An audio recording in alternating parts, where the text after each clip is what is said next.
Dans l'exercice pratique de retouche photo que je vous propose ce week-end, on va explorer le style de retouche qu'on appelle cinématographique ou encore le style cyberpunk. Grâce à ces styles-là, on va pouvoir passer de cette photo-ci à celle-ci. Comme vous pouvez voir, je pense que c'est pas mal intéressant et c'est ce qu'on examine maintenant. Si c'est la première fois que vous visionnez une de mes vidéos, bonjour, mon nom est Louis Lavoie, je suis l'auteur du blog et de la chaîne fairedelabellephoto.com. C'est une chaîne qui s'applique à partager avec vous des trucs, des conseils, des astuces de même que des découvertes afin que vous puissiez progresser dans le domaine de la photo. Si vous aimez des vidéos comme celle-ci, n'hésitez donc pas à cliquer sur j'aime, n'hésitez surtout pas à vous abonner. Et je vois que vous vous intéressez à des exercices pratiques de retouche photo, ben ça tombe bien, j'en ai justement plusieurs à vous proposer. Pour trouver nos points de repère, on va se tourner vers Instagram pour quelques instants, entre autres avec le compte ici Cinematic Feel, qui présente plusieurs photos qui ont justement ce style de photo, qui ont recours à ce style de photo-là cinématographique. Qu'est-ce qui caractérise quand vous regardez toutes ces photos-là? Vous remarquez beaucoup la grande présence de la couleur cyan, en particulier de l'orangé, du cyan et du rouge. Vraiment, on se retrouve là avec ces couleurs, des couleurs vives comme cela. Celle-ci est assez caractéristique, je vous dirais. Et également la présence de brouillard. Assez souvent, c'est quelque chose au niveau cinématographique là, qui caractérise passablement donc le rendu de ces photos-là. La plupart du temps étant les photos ayant été prises au cours de la soirée ou de la nuit. Il y a aussi un autre compte qui est très intéressant que j'apprécie beaucoup, celui de Luchan Coutts. Juste ici, c'est un créateur canadien, torontois. Et encore là, ici, c'est du très, très beau travail. J'apprécie beaucoup ce style-là, juste ici. Comme vous pouvez le constater, c'est vraiment bien fait, avec quelques couleurs qui sont très vives, bien sûr, dans l'obscurité comme c'est là. Et ce qui caractérise beaucoup le travail de Coutts, en particulier, si on prend des photos, par exemple, comme celle-ci, en Corée du Sud, entre autres, bien, c'est le fait que ces silhouettes sont vraiment très noires, sur fond lumineux, mais les silhouettes sont très noires, bien définies. C'est vraiment quelque chose qui vient caractériser beaucoup le travail de Luchan Coutts, et c'est très intéressant de la façon que c'est fait. Alors, voilà donc nos points de repère, de très bons contrastes, du cyan, des orangés ou du jaune, si vous voulez, au niveau des coloris, et bien sûr, une photo qui est davantage en soirée ou encore au cours de la nuit, et avec du brouillard qui vient se mêler à tout ça. Ben voilà donc qui va créer notre atmosphère, et c'est donc nos points de repère dans le traitement de la photo que je vous propose aujourd'hui. De toute façon, dans le descriptif de la vidéo, vous allez retrouver les coordonnées des deux comptes d'Instagram que je viens juste de vous présenter. Et bien entendu, vous allez également retrouver le lien pour télécharger soit le fichier TIFF ou encore le fichier JPEG de la photo que vous avez devant vous pour à ce moment-là pouvoir faire le travail que je vais faire. Pour le moment, aujourd'hui, je vais donc utiliser en tandem et Lightroom et Luminar 4 pour apporter des éléments, mais bien entendu, comme je le dis d'habitude, vous êtes maître à bord. Vous choisissez le logiciel de votre choix et vous allez dans la direction que vous voulez bien avec la photo que je vous propose. D'entrée de jeu, je vais faire quelque chose au niveau de la composition de ma photo. Et ce que je vais faire, je vais tout de suite me tourner vers quelque chose qui va resserrer davantage ma scène. Et pourquoi je vais le faire? C'est parce que la vedette dans ce cas ici, là, ce sont les silhouettes qui vont être là dans ma photo et également donc la lumière. Il y a des éléments de lumière que je veux donc qui ressortent. Donc les lumières de la ville, c'est ce qui va créer de l'ambiance. Alors c'est pourquoi je veux vraiment resserrer tout cela et amener le regard qui va converger davantage vers les zones lumineuses et les silhouettes dans ma scène. Alors voilà pourquoi je vais y aller de façon très sévère. Je vais même avoir recours à un format donc carré et je vais donc resserrer vraiment ma photo parce que je veux certainement pas que le volet lumineux juste ici sur le côté retienne notre attention plus qu'il ne le faut. Alors c'est pour ça que je vais resserrer tout cela de cette façon-ci. Et voilà donc, Je m'en vais donc vers, comme vous pouvez le voir, les zones lumineuses qui sont en arrière et également, juste ici, là, sur le pavé, il y a non seulement des reflets, mais il y a une zone lumineuse qui est là sur le pavé. Ça également, ça va donc quelque chose qui va retenir donc mon attention. Alors, je vais apporter certaines retouches assez significatives dans Lightroom, puis par la suite, je vais aller dans Luminar 4, fort probablement. Alors, dans ce cas ici, au niveau de l'exposition, je vais ouvrir légèrement l'exposition de ce point de vue-là. Au niveau donc des contrastes, on va apporter des éléments qui sont là. Ce que je regarde toujours, c'est mes silhouettes parce que je vais vouloir que celle-ci soit noire et assez contrastée. Au niveau des hautes lumières, je vais diminuer celle-ci jusque dans ce registre-là. Au niveau donc de mes ombres, je vous dirais que on va peut-être apporter des éléments on va ouvrir celle-ci jusque-là. Les blancs, j'ai pas besoin, je suis pas en train de brûler de blanc, donc je veux certainement pas ouvrir plus qu'il ne le faut. Et au niveau des noirs, oui, je vais appuyer passablement sur les noirs parce que je vais aller un peu plus dans cette direction-là. Voilà donc où est-ce qu'on en est rendu jusqu'à maintenant. Au niveau de la texture, bien sûr, je veux en gagner.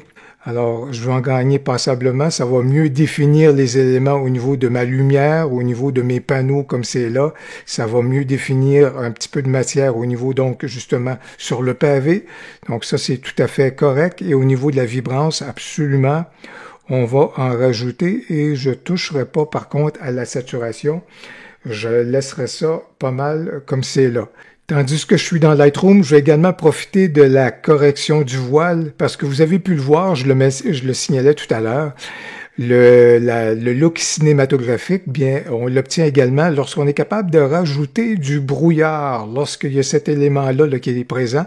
Alors, c'est pour ça que je vais profiter de la correction du voile dans Lightroom. C'est l'outil qu'on a si on veut pouvoir rajouter un peu donc de brouillard.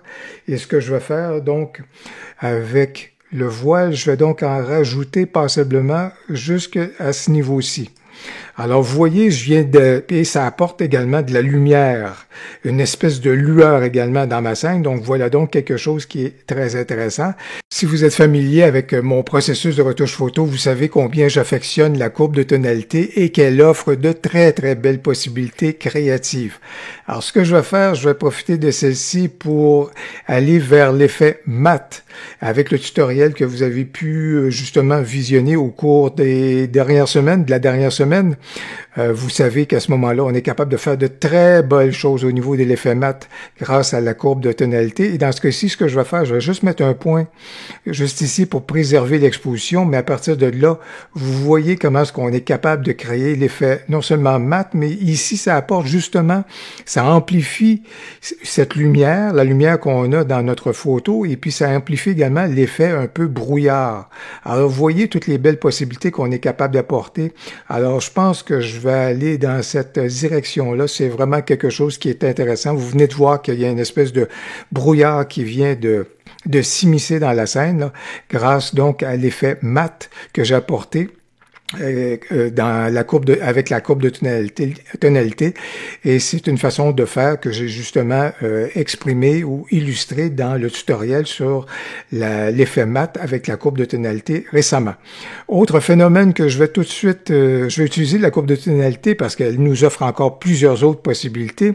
Vous le savez, si on profite des canaux de couleurs dans la courbe de tonalité, il y a de très belles choses à faire. Alors dans ce cas ici, je suis sur le canal des rouges et je vais apporter juste ici un point pour préserver mon exposition au niveau de la canal des rouges. Si je vais vers le haut, j'amplifie les rouges, mais par contre, si je vais vers le bas, comme vous pouvez le voir, je me dirige vers les cyans. Ça tombe bien, j'ai justement besoin d'apporter du cyan pour aller dans le sens cinématographique. Alors, c'est pour ça que dans les zones d'ombre, à ce moment-là, je vais apporter la couleur cyan, comme vous pouvez voir, et là, j'appuie passablement et vous pouvez voir comment est-ce que ça vient justement apporter cette couleur-là au niveau des cyans. Je vais peut-être juste enlever mon point de contrôle, comme ça va me permettre d'amplifier passablement mes cyans.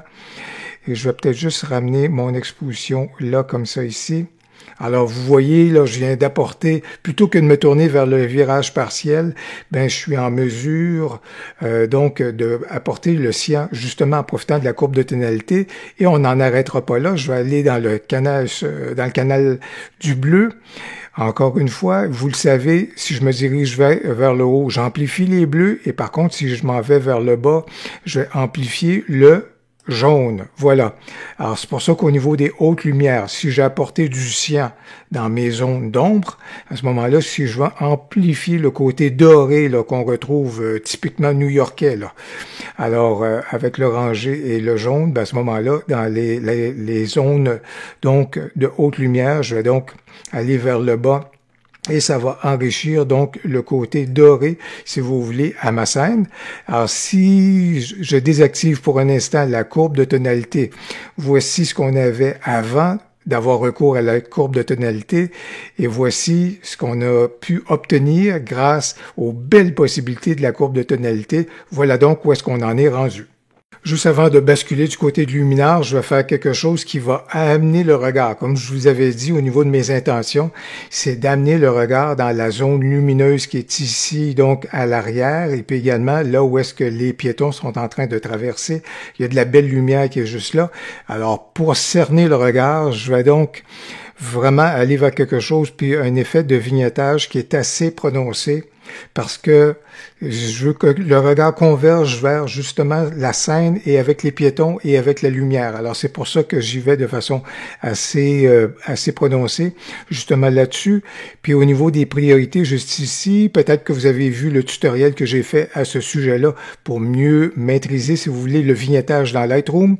Alors je vais mettre la priorité au niveau de la couleur, donc pour cet élément-là, et je pense que pour le reste, milieu, arrondi, tout ça, c'est vraiment ce que je voulais.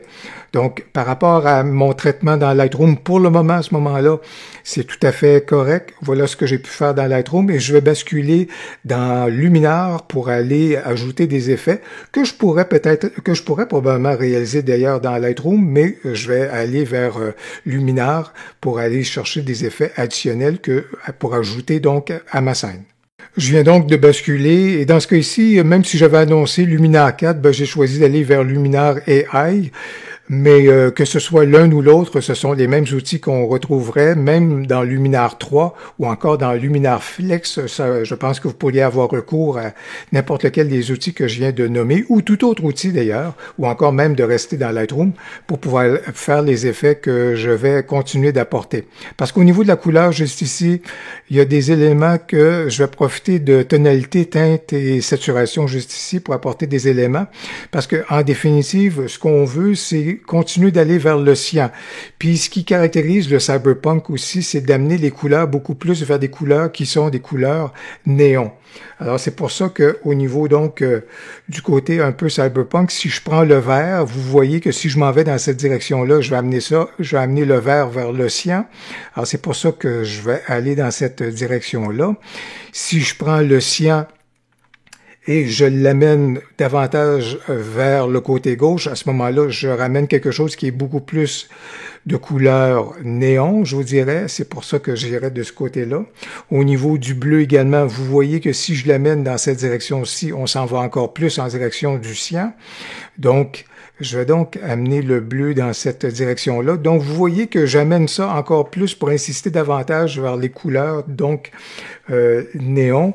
Et par rapport à cela ici, ben, je vais peut-être juste profiter de cette fonction-ci pour en rajouter encore une fois. Donc, là-dessus, à ce moment-là, vous pouvez voir, si je fais juste montrer où est-ce qu'on était auparavant, ben, vous voyez que en jouant avec les teintes, j'ai ramené encore plus d'insistance, donc vers le cyan. Après ça, je vous dirais que je vais profiter dans les outils créatifs, juste ici au niveau de l'atmosphère. Et pourquoi pas, puisqu'on a la possibilité de rajouter du brouillard, ben, autant je l'ai fait tout à l'heure dans Lightroom, mais là, encore là, ici, je pense que j'en profiterai pour en rajouter encore. Vous voyez, ça en rajoute encore plus. Et puis, puisqu'on est à New York, ben c'est intéressant toujours avec cette fumée qui émane donc des conduits souterrains là dans certaines rues. Ben, on va en profiter donc pour pouvoir en rajouter. Donc, encore là ici, atmosphère, j'en ai rajouté. Au niveau de l'effet mat ou mat, je vous dirais que ce que j'ai fait avec la courbe de tonalité tout à l'heure, ben ça, c'est tout à fait correct. Par contre, au niveau de l'éclat, vraiment ce qu'on veut bien faire, c'est apporter ici de l'éclat. Et je vous dirais que un effet Orton ou encore un effet éclat ici, c'est vraiment ce qui serait fort intéressant et fort judicieux par rapport à ce truc-là. Entre éclat et effet Orton, si je regarde la différence entre les deux, non. Je pense que je vais rester avec éclat, juste ici, pour pas en rajouter trop encore au brouillard ou à la lumière qu'on vient d'apporter. Alors ça ici, c'est tout à fait correct. J'ai déjà fait un tutoriel, si vous êtes resté dans Lightroom, comment créer l'effet Orton dans Lightroom. Alors, encore une fois, vous allez retrouver dans le haut à droite un tutoriel, si vous êtes resté dans Lightroom, comment vous êtes capable d'apporter l'effet que je viens juste de faire, justement avec l'outil de clarté. Mais dans ce cas ici, je me suis donc tourné donc vers les outils dans Luminar pour apporter justement ces effets-là. Alors, de ce point de vue-là, donc, voilà donc où est-ce que j'ai pu retoucher et apporter à ma photo en ayant recours avec certains outils dans Luminar AI, et je vais peaufiner le tout, je vous dirais, je vais retourner dans Lightroom pour compléter le tout. Je suis donc revenu dans Lightroom et il y a peut-être deux éléments que je ferai pour compléter le tout. Je vous l'avais dit, il y a une belle lumière qui est juste ici, là où les silhouettes sont présentes. Alors, je vais me tourner vers mon cercle radial et je vais faire ressortir cette lumière-là de façon un petit peu plus prononcée. Alors, je vais juste regarder quelque chose qui est là, plus particulièrement, comme je le disais, sur le pavé qui est là. Alors, pour ce faire, je vais me tourner vers les hautes lumières. Si je me tourne vers les ombres, malheureusement, ça va paraître sur les vêtements des personnes.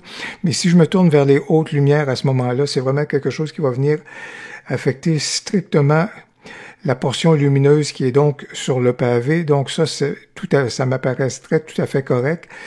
Ici, la correction du voile, peut-être que je pourrais juste y toucher un tout petit peu, et encore ici, comme avec la correction du voile, à peine là, mais vous voyez que ça permet de faire émerger davantage de belles lumières à ce moment-là. Là-dessus, je pourrais donc justement en rester là. Et un autre élément que je ferais, parce que juste ici, je veux que mon regard aille vers là. Malheureusement, ça ici, c'est un peu distrayant. Je vous dirais également, si c'était possible, peut-être que je retravaillerais ça ici pour l'éliminer davantage, parce que je veux que le regard converge vers le centre. Mais ça ici, c'est un peu distrayant. Donc, ce que je vais faire, je vais utiliser ici un masque, encore là, un masque radial.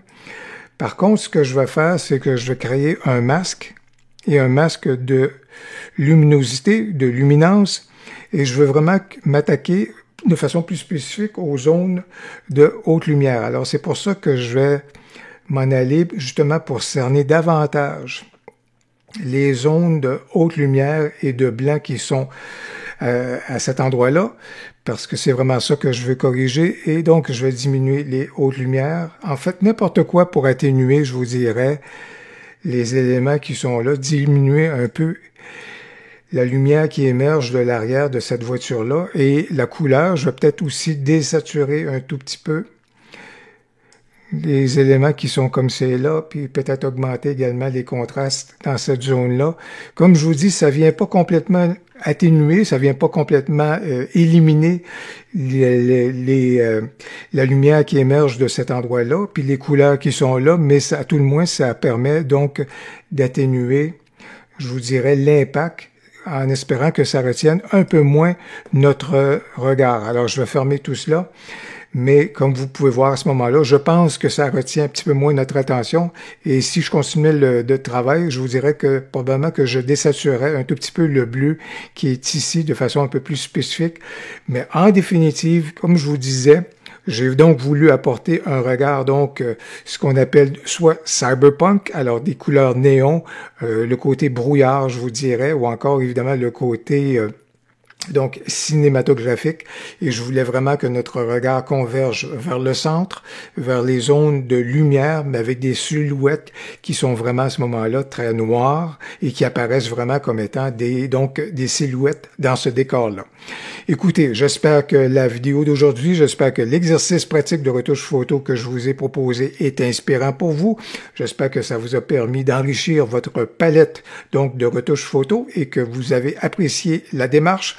Si c'est le cas, n'hésitez donc pas à cliquer sur j'aime et surtout, n'hésitez pas à commenter. J'ai bien hâte de vous lire. Au plaisir, à la prochaine.